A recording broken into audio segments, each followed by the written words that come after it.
Good morning, everyone. It's Candace here from Candace Lee Fire It Up. I should stop banging the counter because you're probably hearing that through the thing. Anyway, I hope you guys are having a nice day. Happy Tuesday.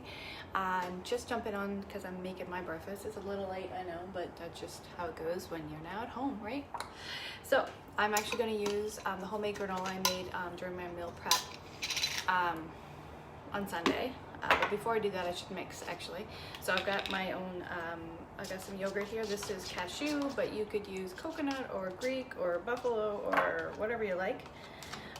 So put some in there. Now your choices are you can amp up, spice up, protein up your yogurt if you want. So you could use your protein powder. So I've got chocolate here, or you could actually use the mango lassi if you happen to got that from last month, and then just change up the flavor. So I think actually I'm going to go with the protein powder.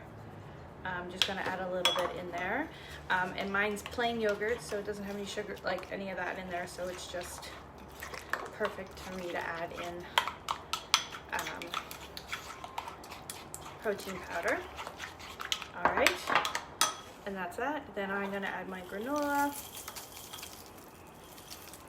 and then I'm going to have a banana or blueberries or something, whatever you like. So I'm just going to add a banana, and there you go. So that's my quick little breakfast to have before I get right back to work. So there you go. Super fast, super easy.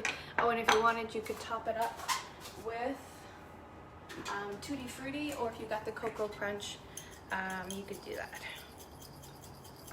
And I like my turmeric, so I'm gonna add a lot. So yeah.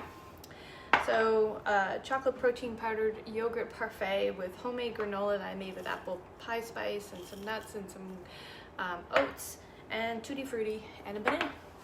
Happy breakfast making, everyone. Take care.